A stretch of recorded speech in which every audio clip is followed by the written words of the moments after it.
Comúnmente hacemos un seguimiento de lo que son los libros, vamos estudiando versículo por versículo, pero hoy quise tocar un tema independiente, bíblico, por supuesto, pero vamos a hablar acerca de la verdadera fe.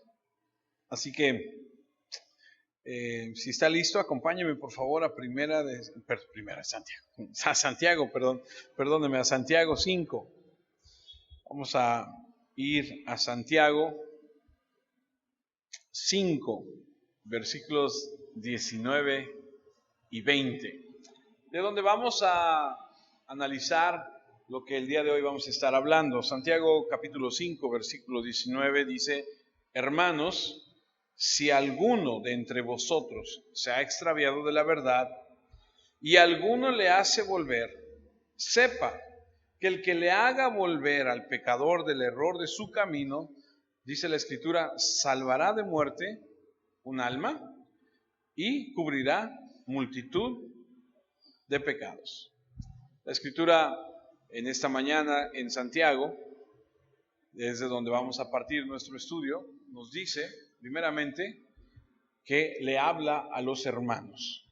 Hermanos, dice, no le está hablando a gente desconocida, le está hablando al grupo de cristianos a los que se dirige Santiago, y les dice que si entre ellos hay alguno que se haya desviado, si alguno de ellos lo hace volver, dice que salvará de muerte un alma y cubrirá multitud de pecados. Ahora, eso tiene que servir de base para lo que vamos a hablar en esta mañana. Si alguno de nosotros llegase a comprender la magnitud de la Escritura de esta mañana, le aseguro que su vida puede cambiar, no porque yo lo diga, sino porque está basado en lo que dice la Escritura.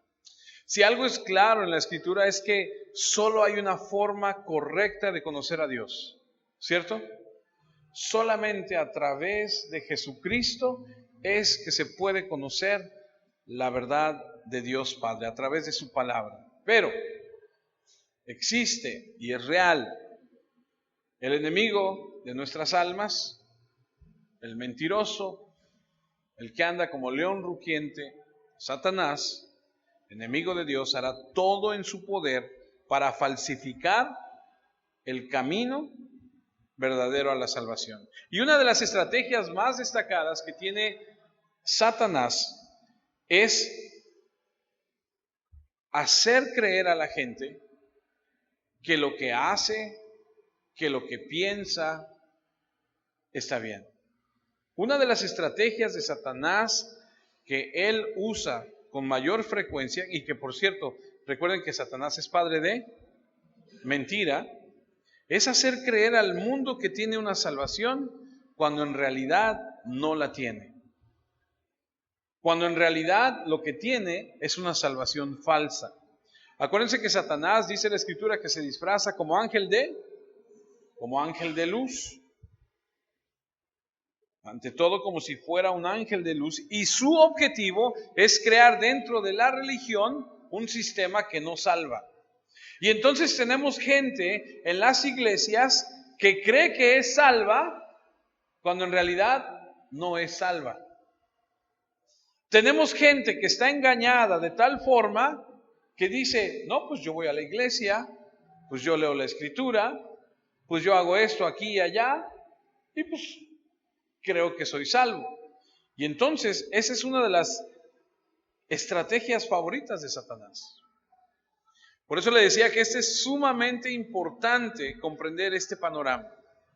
En todo el mundo, todas las religiones falsas generadas por el enemigo han sido diseñadas para dar a la gente una falsa sensación de seguridad. Usted seguramente conoce a alguien que de repente le dice, no, yo estoy bien con Dios. Pero usted conoce a esa persona. Usted sabe, como decimos, de qué pie cojea. Usted sabe cuál es la historia en la vida de esa persona, y esa persona cree que por su religiosidad, cree que por lo que hace, por lo que da tal vez, está bien. Las personas que se creen redimidas y que no lo son, están viviendo bajo la ilusión más espantosa e inimaginable de una fe falsa. Ese truco de Satanás es tratar de hacer que la gente piense que está bien con Dios cuando no lo están. Satanás no quiere que la gente odie a Dios, bueno, en un sentido, o que huya de Dios.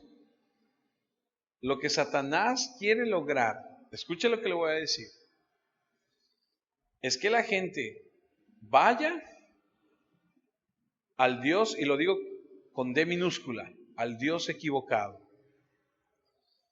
a través del camino equivocado, de la forma equivocada, y que se sienta segura de que lo que está haciendo está bien. ¿Cuánta gente conoces tú? No sé, amigos en la familia, en la misma iglesia, que dicen, que piensan que lo que hacen está bien, cuando en realidad no está bien. Gente que por tradición familiar, gente porque da o porque hace ciertas cosas, cree que está bien cuando no está bien. Pero ellos piensan, ellos creen en su corazón que delante de Dios están bien. Pero a la luz de la Escritura, tú y yo vamos a ir esta mañana a estudiar este tema y a resolver lo que dice la Escritura. Porque el tema de esta mañana es la verdadera fe. No una fe falsa. No algo que te hace, pues yo creo, o yo siento, pues yo percibo, porque hago esto, porque doy aquí, porque hago allá. No, vamos a ver lo que dice la Escritura y cuál es el destino. Imagínate este escenario. Mateo 7, versículo 22.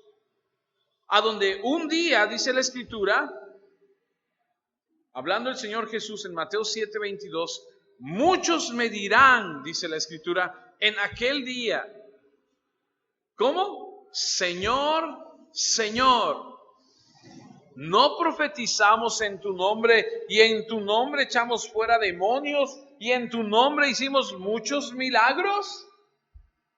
Está hablando Jesús y está diciendo muchos. Viene un día donde muchas personas argumentarán que por haber hecho esto, que por haber hecho aquello, yo soy su Señor. Pero luego el versículo 23 nos dice algo extraordinariamente increíble. Y entonces les declararé, nunca os conocí. Y luego lo que sigue es tremendo. ¿Cómo dice? Apartaos de mí, hacedores de maldad. Yo te voy a decir una cosa. ¿A cuántos de ustedes los han rechazado en alguna vez en su vida? Se siente horrible, ¿cierto? Que te hagan a un lado, que te rechacen. A los negros nos rechazan por ser negros, ¿no? A los pobres por ser pobres. A los feos por feos, etcétera, etcétera. Así es la vida. Siempre hay algo o alguien que te haga a un lado. Pero te voy a decir una cosa. Que Dios te diga, apártate de mí, eso es otro nivel. Eso es otra cosa. Porque si Dios te dice, apártate de mí, entonces tu destino es el eterno infierno. Lo creas o no. Pero me llama mucho la atención que entonces, ¿cómo es que estos hombres le dicen al Señor Jesús, pero si nosotros en tu nombre hicimos esto, hicimos aquello, hicimos allá? Y Él les dice, no te conozco. Entonces debe existir algo que los hizo creer que estaban bien. Ahora bien, la fe verdadera o la verdadera fe, a la luz de la Biblia, nos va a revelar que Satanás hace creer a ciertas personas que están bien. Y entonces Dios ocupa esa estrategia de Satanás para que tú y yo, que somos sus hijos, ¿cuántos dicen amén? A la luz de eso, nos pongamos un autoexamen. Y esta mañana, todos vamos a ser valorados. Las Escrituras nos enseñan que debemos examinar nuestra fe. Y si alguno es capaz de recapacitar y retomar el camino verdadero, entonces habremos hecho volver al hermano y hemos ganado un alma. Y multitud de pecados se habrán cubierto. Porque algunos creen que son cuando no lo son. Acompáñame a 2 de Corintios. El apóstol Pablo, en sintonía con el Espíritu Santo, por supuesto, escribe en la segunda carta de Corintios, en el capítulo 13, en el versículo 5, algo que es extraordinariamente revelador. Dice: examinaos a vosotros mismos si estáis en la fe. Probaos a vosotros mismos. ¿O no os conocéis a vosotros mismos que Jesucristo está en vosotros, a menos que estéis reprobados? Y lo que Pablo está diciendo aquí es: examínate. Busca dentro de tu interior si realmente estás en la fe, si realmente Jesús es el Señor de tu vida. Que muchos dicen: Jesús, yo te quiero como mi Salvador. Lo hemos dicho varias veces, pero no muchos quieren a Jesús como Señor. Porque unos abrazan al Salvador porque les va a dar salvación, vida eterna, salud, etcétera. Pero no quieren abrazar al Salvador porque el Salvador te dice: tienes que hacer esto, esto, esto y esto en su palabra. Y entonces muchos dicen: no. Yo quiero seguir haciendo lo que yo quiera. Tú dame tu salvación. Mientras yo hago y le doy vuelo a la hilacha y hago lo que quiero, subo y bajo, y tú eres mi Salvador. No se puede desprender del Señor, del Salvador. Es uno mismo. Y aquí la Escritura dice: analiza, examínate si tú tienes a ese Señor dentro de ti. Ahora, a través de toda la Escritura hay diversas, una tras otra Escritura que nos mandan, que nos hacen reflexionar. Ahora acompáñame a 1 de Juan, por favor. Todo mundo, vamos a 1 de Juan. La Escritura muestra en 1 de Juan, capítulo 2, en el versículo 9, otra Escritura que nos lleva a meditar, a pensar. Dice 1 de Juan 2, versículo 9, el que dice que está en luz y aborrece a su hermano, está todavía en tinieblas. Ojo, porque Juan escribe y dice: pues aquellos que dicen. Y entonces empieza a hacer una separación entre los que sí son y los que dicen ser. Versículo 10, el que ama a su hermano permanece en la luz y en él no hay tropiezo. ¿No quieres tropezar en la vida? Tienes que andar en la luz. Los que quieren tropezar o los que andan tropezando están en tinieblas. Y me llama la atención que Juan dice, escribe, el que dice, aquel que cree. Porque hay personas que dicen ser, pero sus acciones demuestran lo contrario. 1 de Juan 1, versículo 6. Si decimos que tenemos comunión con Él y andamos en tinieblas, ¿qué dice? Mentimos y no practicamos la verdad. Si decimos que tenemos comunión con Él, pero andamos en tinieblas, mentimos. Y acabamos de ver en el versículo anterior que leímos que aquel que aborrece a su hermano está en tinieblas. Es que es muy fácil decir, Señor, te amamos, ¿cierto? Es muy fácil levantar las manos y decir, Señor, yo te amo, tú eres el Señor de mi vida, porque la relación entre Él y nosotros es personal.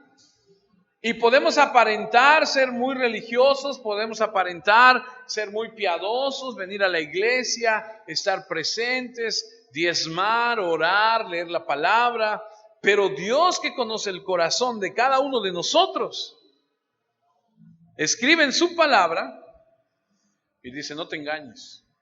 Primera de Juan 1:8. Si decimos, ahí está otra vez, que no tenemos pecado, nos engañamos a nosotros mismos y la verdad no está en nosotros. Ahora vamos al capítulo 3, ahí mismo en Primera de Juan. Primera de Juan, capítulo 3, versículo 7. Escribe Juan y dice, hijitos. Y cuando estudiamos Primera de Juan aprendimos que cuando Juan hace la referencia a hijitos, está hablándole a personas que son inmaduros en la palabra, que son jóvenes, que son como niños, que están en un proceso de aprendimiento. Y les dice, nadie os engañe. El que hace justicia es justo, como Él es justo. El que practica el pecado es del diablo, porque el diablo peca desde el principio. Para esto apareció el Hijo de Dios, para deshacer las obras del diablo. Todo aquel que es nacido de Dios, dice, no practica el pecado, porque la simiente de Dios permanece en él y no puede pecar porque es nacido de Dios. Ahora escuche, me detengo un segundo. ¿Usted peca? Sí, claro. ¿Por qué? Porque somos carne. Pero dice, el que practica, Quique, Enrique, ciérrame la ventana, por favor. El que practica es muy diferente, es muy distinto tener una vida de práctica, de todos los días hacerle sin ningún... Es diferente.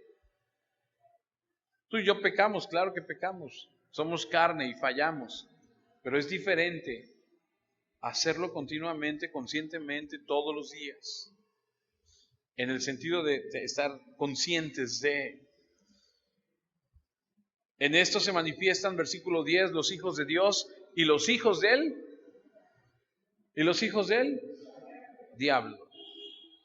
Todo aquel que no hace justicia y que no ama a su hermano, ¿cómo dice?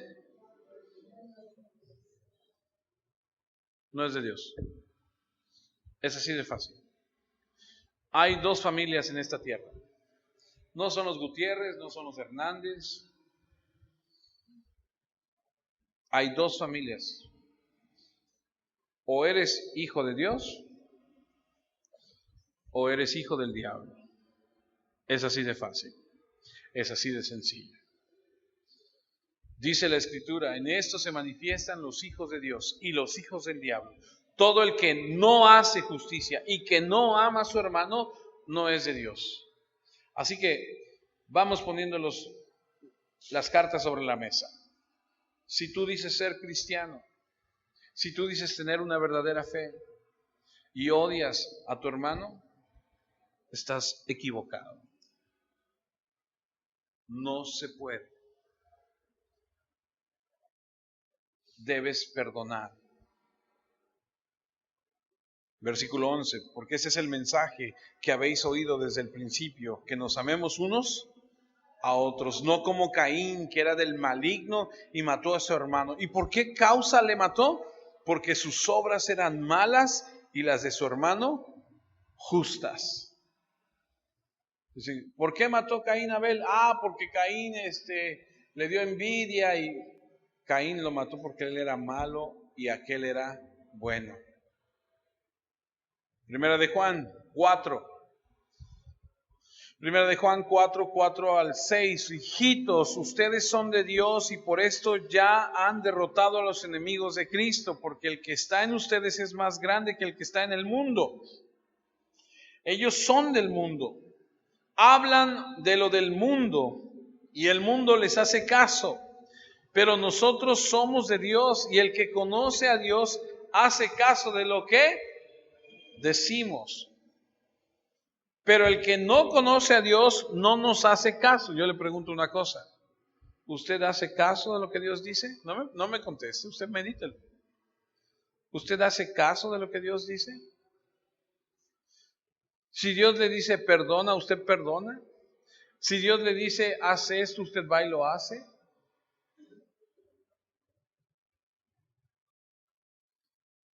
Así es como podemos distinguir entre el que habla por el espíritu de la verdad y el profeta que habla por un espíritu que engaña a la gente.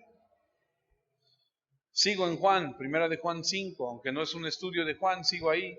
Primera de Juan 5, nada más quiero que usted se dé cuenta cómo es que Juan y Santiago y Pedro y la Escritura hablan acerca de hacer un autoexamen para ver qué compromiso tienes realmente. Primera de Juan 5:2, en esto conocemos que amamos a los hijos de Dios cuando amamos a Dios y guardamos sus mandamientos. Perdona y se te perdonará. Si no perdonas, se te retienen tus pecados. Pasa por alto la ofensa. Primera de Juan 5:18. Sabemos que el que ha llegado a ser hijo de Dios no sigue pecando, porque el Hijo de Dios lo mantiene seguro y el maligno no le puede hacer daño.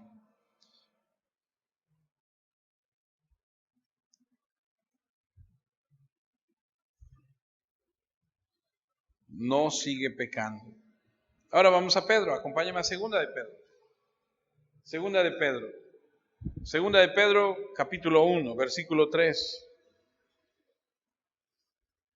Segunda de Pedro, capítulo 1, versículo 3. Con su poder divino, Jesús nos da todo lo que necesitamos para dedicar nuestras vidas a Dios. Todo lo tenemos porque lo conocemos a Él, quien nos llamó por su gloria y excelencia. Dice que nos da todo lo que necesitamos para dedicarnos a Él. ¿Ok? Mucha gente dice, no, pero es que tú no sabes lo que yo he vivido, lo que yo he pasado, lo que me hicieron, todo lo que me robaron, todo lo que me han hecho, etcétera, etcétera, etcétera. Aquí dice que Él nos da todo lo que necesitamos.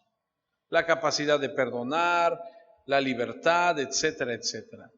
Dice versículo 4, así nos dio promesas preciosas y valiosas, y luego dice, confiando en ellas, ustedes serán semejantes a Dios. Yo le pregunto algo, ¿usted está orando por alguien? ¿O está orando por algo? Si usted está orando a Dios por algo, por alguien, cada vez que usted hace una oración a Él, usted cuando termina de hacer su oración y le da gracias a Dios, ¿usted se queda preocupado o usted descansa? Porque si te quedas preocupado, entonces no estás confiando. Entonces, ay Dios, ahí te lo encargo. Ay, ojalá. Eso no es fe, eso no es confiar. Usted ora a Dios, descansa en Dios y dice, Señor, se hará lo que tú quieras. Yo lo pongo en tus manos y confiando en ello. Nos dio promesas preciosas y valiosas que confiamos en ellas. Dice, y confían, ustedes serán semejantes a Dios y podrán escapar del mundo, el cual será destruido a causa de los malos deseos de los seres humanos. Como ya tienen esas promesas, dice, esfuércense ahora por mejorar su vida. Así, a la fe, añádenle un carácter digno de admiración. Al carácter digno de admiración, añádele conocimiento. Al conocimiento, añádele dominio propio. Al dominio propio, añádele constancia. A la constancia, añádele servicio a Dios. Al servicio a Dios, añádele afecto a sus hermanos en Cristo. Y a ese afecto, añádele amor. Te lo voy a decir de otra forma. Comienzas con fe, creyendo en Dios, ¿cierto? Pero luego dice, a la fe tienes que añadirle un carácter digno de admiración. ¿Qué significa eso? Significa que a ese carácter Ese carácter tiene que venir de un trato de Dios para tu vida, de un quebrantamiento a donde ahora ya no eres lo que eras antes. Ahora dejaste de ser enojón, dejaste de ser mal hablado, dejaste de ser impulsivo, dejaste de hacer todas las cosas que antes hacías. ¿Por qué? Por la fe que tienes en Dios, Él te ha ido transformando y cambiando. Y ese carácter es digno de admiración. Ahora, ya tienes ese carácter porque Dios ha tratado contigo, ahora tienes que añadirle conocimiento. ¿Qué significa eso? La palabra de Dios. Y entonces a ese conocimiento dice que le debes añadir dominio propio. ¿Y qué es eso? Que ahora te hacen y no reaccionas como reaccionabas antes. Te hacen algo y dices, Dios te bendiga, ¿no? Y dices, Dios está tratando con mi carácter. Dios está tratando con mi temperamento. Y a eso le añades constancia. No, ahora sí, ya se le acabó, ahora sí. No. Dice la Biblia en alguna parte, no te canses de hacer el bien. Continúa. A la constancia hay que añadirle servicio a Dios. Y al servicio a Dios hay que añadirle afecto por los hermanos en Cristo. Y termina diciendo, a ese afecto hay que añadirle amor. Si todas esas cosas están presentes en su vida y aumentan, dice, si todas esas cosas están presentes en su vida y aumentan, entonces no serán gente, ¿cómo? Espérame, entonces eso significa que si no lo hacemos somos gente. ¿Y el árbol que no da fruto? ¿Y echado al fuego, cierto? ¿Capichi?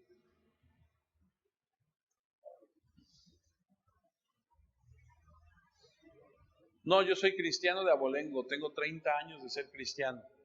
Híjole, mano, no parece. Tu forma de hablar, tu forma de reaccionar, tu forma de vivir, tu forma de tratar a los demás, no demuestran que eres cristiano. Puedes tener fe, pero a esa fe no le has añadido conocimiento, dominio propio, servicio, amor a los demás. Yo te veo igual. Y entonces, si no estás avanzando, si no están aumentando estas cosas, si no están, para empezar, presentes, dice, en tu vida, y no nada más deben estar presentes, deben aumentar. Cada día más tengo que ser más paciente, cada día más tengo que amarte más, cada día más tengo que perdonarte, que conocer más, etcétera. Porque si no soy inútil, y dice, y no habrán conocido en vano a nuestro Señor Jesucristo. Si a alguien le faltan estas cosas, versículo 9, entonces están tan corto de vista que está ciego y ha olvidado que sus pecados fueron perdonados. Ups. ¿Que ya se te olvidó?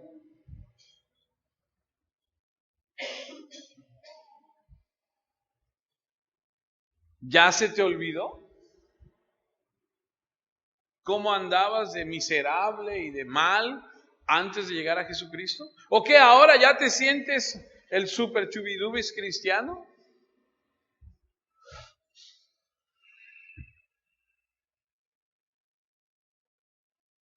Versículo 10, así que hermanos, Dios los llamó y los eligió, esfuércense por demostrarlo en su vida y así nunca caerán. Eso me encanta.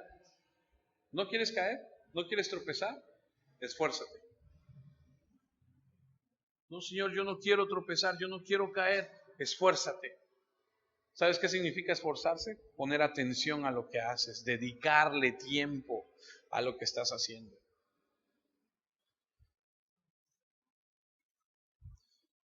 Sino que recibirán una grandiosa bienvenida al reino eterno de nuestro Señor y Salvador Jesucristo. El día que tú y yo partamos a la presencia de Dios, si es que somos cristianos esforzados y vivimos lo que la palabra de Dios dice, va a haber en el cielo, cuando tú y yo muramos aquí, van taran, taran, taran, taran. Ahí viene ya, y ahí está la banda esperándonos entrar al cielo. Aunque aquí se queden los que se queden, ¿no? Yo me voy. Hay que se queden a sufrir los demás. Estas epístolas tienen como principal objetivo el propósito de causar un autoexamen en nuestra vida. Y Santiago también quiere presentarnos a través de la Escritura un autoexamen para ver el carácter en nosotros, para ver si realmente tenemos una fe viva o una fe muerta. Porque la verdadera fe que salva es verificada por un comportamiento justo. Mire lo que dice Mateo, acompáñame a Mateo 3, por favor. Mateo capítulo 3, hablando Juan el Bautista a los religiosos, versículo 7, al ver él que muchos de los fariseos y de los saduceos venían a su bautismo, les decía: generación de víboras, ¿quién os enseñó a huir de la ira venidera? Haced, dice el versículo 8, pues, frutos dignos de arrepentimiento. Por eso no se vale cuando alguien te dice, perdóname, y tú dices, bueno, está bien, te perdono, y sigue teniendo la misma actitud así arrogante y soberbia. Ese no es un fruto de arrepentimiento. No se le ve un arrepentimiento real. Tiene que haber un fruto. Perdóname, ¿no? Bueno, ya, ¿no? Ya, olvídalo. No.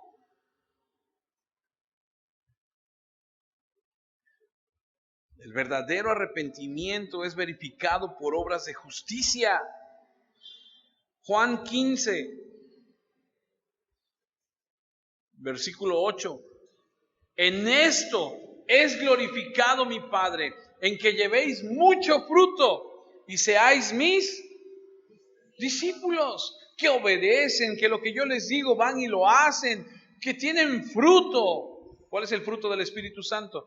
No son frutos, es uno, el fruto del Espíritu Santo: amor, paz, paciencia, benignidad, templanza, etcétera, etcétera. ¿Lo tienes?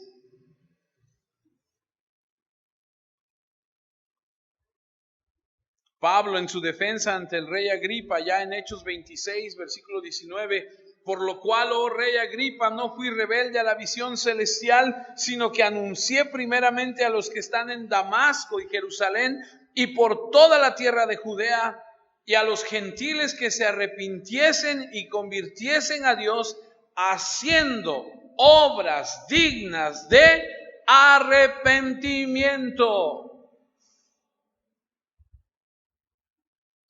El verdadero arrepentimiento es verificado en obras. No puedes ser igual, no puedes seguir siendo el mismo y decir que eres cristiano. Por eso la estrategia de Satanás es hacerle creer a la gente religiosa, a la gente que tiene una costumbre, que va todos los domingos, que hace ciertos rituales, que hace ciertas cosas. Y no estamos hablando de los de allá afuera, estamos hablando de nosotros.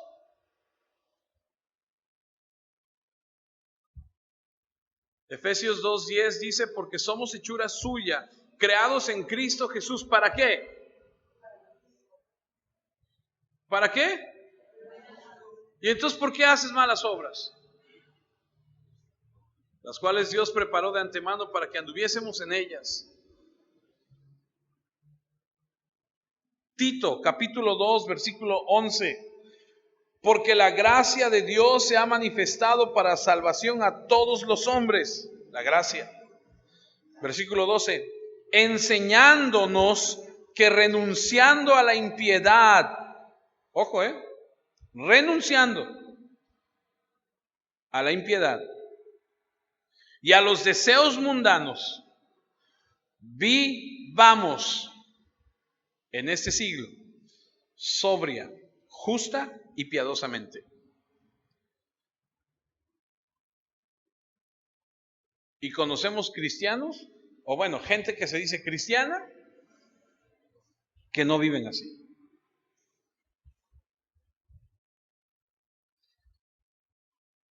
Hace unos días estaba hablando con una persona y me dice que el director de una de las dependencias del municipio se dice cristiano. Y me decía esta persona, pero yo sé cosas que me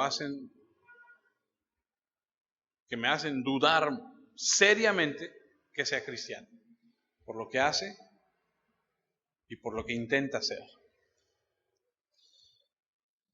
Dice el versículo 14 de ahí de Tito, quien se dio a sí mismo por nosotros para redimirnos de toda iniquidad y purificar para sí un pueblo propio, celoso de buenas obras. Ahora, la suma de todo lo que hemos leído y todo lo que hemos visto en esta mañana son muestras de que el resultado de la verdadera fe salvadora se verifica por obras de justicia. La fe viva se puede ver con obras vivas.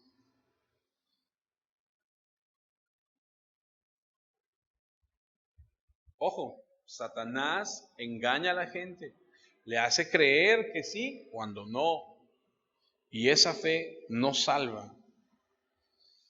Satanás quiere a la gente cómoda y segura con una fe que no salva, quiere que crean que están en el camino al cielo cuando en realidad van camino al infierno, cuando un día van a llegar delante de Dios, allá como Mateo 7, y van a decir, Jesús, y Jesús les va a decir, no te conozco, apártate de mí, hacedor de maldad. Es por eso que Santiago 5:19, hermanos, si alguno de entre vosotros se ha extraviado de la verdad y alguno le hace volver, dice, cubrirá multitud de pecados, etcétera, etcétera. Qué importante es para que reacciones, para que medites, para que pienses de tu cristianismo. Ahora, a continuación vamos a ver una serie de pruebas con las que podemos identificar si es que estamos errados en torno a nuestra fe. Esa es la intención. Y reitero, Santiago llama a hermanos, y es claro que la referencia la está haciendo a gente de la iglesia, porque no puedes llamarle hermano a alguien que no es hermano en la fe, aunque muchas veces lo hacemos.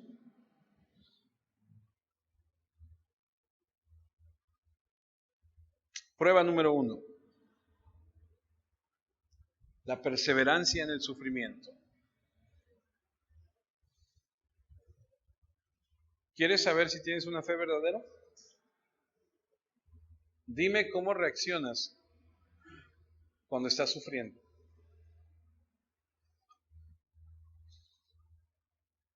Piénsalo. Cuando sufres, cuando tienes una situación difícil en tu vida. Y todos hemos tenido situaciones difíciles, ¿eh? Y si no las has tenido, hey, prepárate porque un día las vas a tener. Y no es que te lo desee, así es la vida. Cuando no es tu familiar, es tu matrimonio, es tu salud, etcétera. La prueba número 1 de saber cómo está mi fe es a través de la perseverancia en el sufrimiento. Santiago 1:2. Hermanos míos, tened por sumo gozo cuando os halléis en diversas pruebas. Tú dices, no hombre, este cuate ¿de dónde es?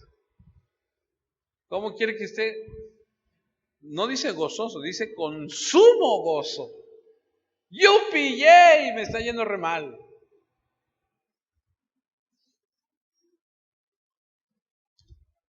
Pero el versículo 3 dice, sabiendo que la prueba de vuestra fe produce paciencia. Ojo, si usted ora y dice, Señor, dame paciencia, órale, ahí te van las pruebas. Ojo, mucha gente dice, ay, Señor, dame paciencia con mis hijos. Órale, ahí te va. Y entonces después dices, ay, ya no puedo. Versículo 4. Mas tenga la paciencia su obra completa para que seáis perfectos y cabales, sin que os falte cosa alguna. Y si alguno de vosotros tiene falta de sabiduría, pídala a Dios, el cual da a todos abundantemente y sin reproche, y le será dada. Yo he orado mucho y estoy seguro que mi esposa también, para decirle, Señor, dame sabiduría para tratar a esta mujer. Y estoy seguro que ella también ha orado. Pero pida con fe, no dudando nada, porque el que duda es semejante a la onda del mar que es arrastrada por el viento y echada de una parte a otra. Por eso te digo, cuando te encuentres en una situación difícil, ¿cómo reaccionas? ¿Sabe cómo reacciona aquel que no tiene una fe verdadera? Se va. Dice, no, eso del cristianismo no es para mí, y se va. No, es que me dijeron que las cosas iban a mejorar. ¿Alguna vez le ha escuchado eso? No, tú ven a la iglesia, vas a ver cómo tu vida va a cambiar, vas a ver cómo tu familia va a estar mejor, vas a ver cómo te vas a sanar, vas a ver cómo las cosas van en tu negocio van a empezar a mejorar. ¿Ha escuchado eso? Pare de sufrir. Cuando alguien te diga eso, dile, ¿dónde firmo? ¿No? Todo mundo quiere eso, nadie quiere sufrir. La Biblia no dice que si tú vienes a la iglesia vas a dejar de sufrir. No. Lo que dice es que no estarás solo. Tenemos que pasar por diversas pruebas y Santiago escribe bajo la inspiración del Espíritu Santo, cuando estés en ello, alégrate mucho, porque va a producir una paciencia en tu vida, que vas a ser una persona cabal. No dudes, y si no sabes qué hacer, pídele a Dios sabiduría, descansa en Él, para que no seas como las olas del mar, ¿no? Para que no andes de aquí para allá, como el viento, ¿no?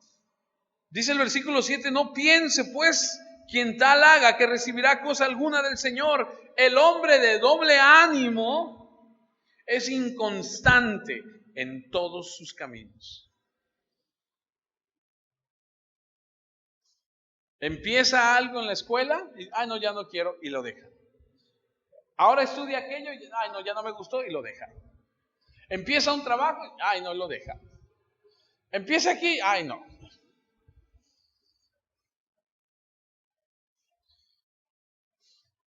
El hermano que es de humilde condición, gloríese en su exaltación. Pero el que es rico en su humillación, porque él pasará como la flor de la hierba. Dios sabe lo que hace. Mucha gente dice, es que yo estoy pobre y Jesse está rico. Yo quiero ser como Jesse. Y está en ese afán y en ese dolor. ¿Y por qué él y yo no? No. Deja que Dios sabe. Dios conoce el corazón de cada quien.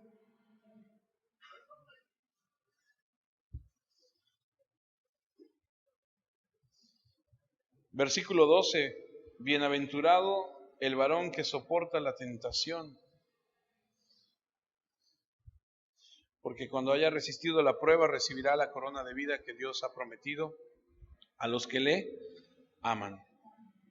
¿Te acuerdas de la semilla que cayó en el camino rocoso? Que cuando salió el sol, ¿qué fue lo que pasó? Se quemó. ¿Por qué? Porque no había raíz. ¿Qué le pasa a las personas cuando vienen a una prueba en sus vidas? Que no tienen una raíz profunda y fuerte. Se secan.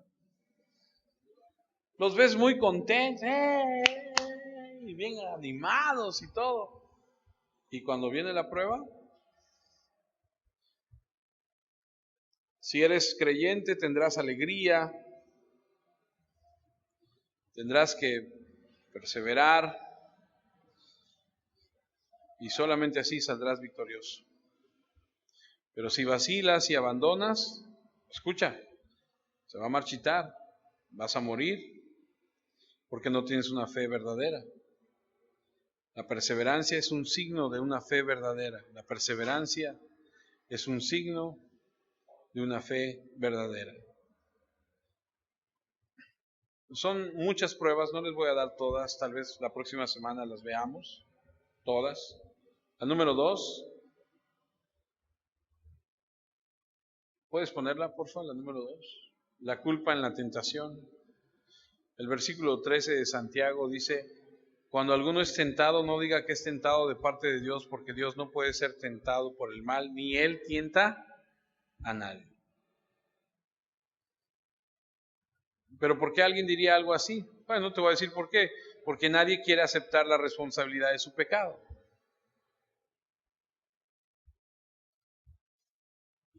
Y así tienes a las personas que tienen una fe falsa demostrando el hecho de que no van a aceptar la responsabilidad por su pecado. El versículo 16 de Santiago dice, amados hermanos míos, no erréis. Y mira lo que dice el versículo 17, toda buena dádiva y todo don perfecto desciende de lo alto del Padre de las luces, en el cual no hay mudanza ni sombra de variación. ¿Qué significa eso? Que de Dios y solamente de Dios salen puras cosas buenas.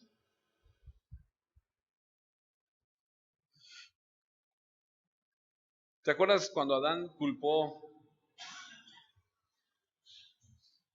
Cuando Adán fue confrontado por su pecado, ¿qué fue lo que dijo? Sí, la mujer que tú me diste. Un día yo me acosté soltero y al otro día cuando desperté ya estaba yo casado. Es lo que dijo Adán. Esa mujer que tú me diste fue la que me hizo pecar, ¿cierto? ¿A quién culpó? ¿A Eva o a Dios? A Dios. Tú me la diste. No asumen la responsabilidad. ¿Usted sabe lo que es la concupiscencia? No es otra cosa más que el deseo de tu corazón. Cuando estudiábamos Santiago les decía yo que si Satanás o la concupiscencia de tu corazón, en los deseos de tu corazón, te aventaran un anzuelo con el pecado, vamos a decir, de las drogas, pero tú no tienes problemas con las drogas, dices, pues no muerdes el anzuelo, no eres atraído por eso, porque eso para ti no es ninguna tentación. Pero si te avientan un anzuelo con algo que tu corazón desea, ahí está el... ¿Cuál? No sé, cada quien tiene sus diferentes situaciones. La verdadera fe acepta la responsabilidad por el pecado y ve el pecado como un fruto de su lujuria. Nuestros pecados no son culpa de Dios, es nuestra condición. Yo he escuchado a muchos homosexuales decir, es que Dios así me hizo. Pero Dios en su palabra dice, varón y hembra. No incluyó homosexual. El pediatra no le dice a la mamá, ay, le salió homosexual. ¿No?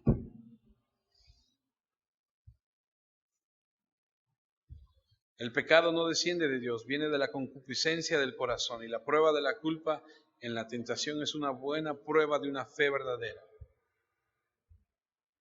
Número 3, solamente vamos a ver 4 este día. La respuesta a la palabra. ¿Cómo responde una persona a la palabra? Es un indicador de la autenticidad de su fe. Versículo 19 de Santiago, recuerden esto, estimados hermanos, estén más dispuestos a escuchar que ¿qué? Conozco gente que no te deja hablar, que le quieres explicar algo y no te deja. No, pero es que no, pero es que no. Estén más dispuestos a escuchar que a hablar. Y luego dice, no se enojen. Le voy a decir una cosa. Usted así como me ve carismático, lindo y bonito, yo tengo un temperamento bastante débil. Hace algunos años atrás era una persona sumamente enojona. Yo no soportaba que alguien se me quedara viendo feo, ¿no? Allá en el parroquia de Veracruz, hace muchos años, estábamos comiendo con toda la familia y de repente me sirven mi cena y volteo así y hay un señor, yo tendría 14 años, 13 años, pero siempre he sido así grande, robusto, bonito, así. Y había un señor que estaba enfrente de la barra y me está viendo y me dice, su mecha, cómete algo. Se hizo el mitote ahí, de 13, 14 años. Dios cambia la vida de las personas. Y cuando tú vas a la palabra y te das cuenta que el Señor habla acerca del temperamento, tú no puedes pretender decir que eres cristiano si sigues siendo el mismo enojón de siempre. No es cierto. No has rendido esa parte de tu vida a Él. El que vive enojado no puede vivir como Dios manda, dice la Escritura.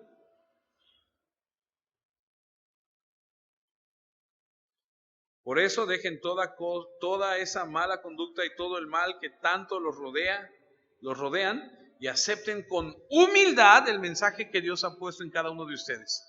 Ese mensaje tiene el poder de salvarlos, pero no es suficiente con solo oír el mensaje de Dios. Hay que obedecerlo. Si solo lo oyen sin hacer lo que dice, se están engañando a sí mismos. El que oye el mensaje de Dios sin obedecer lo que dice es como el que se mira en un espejo. Se mira en el espejo, se va y pronto olvida lo mal que se veía.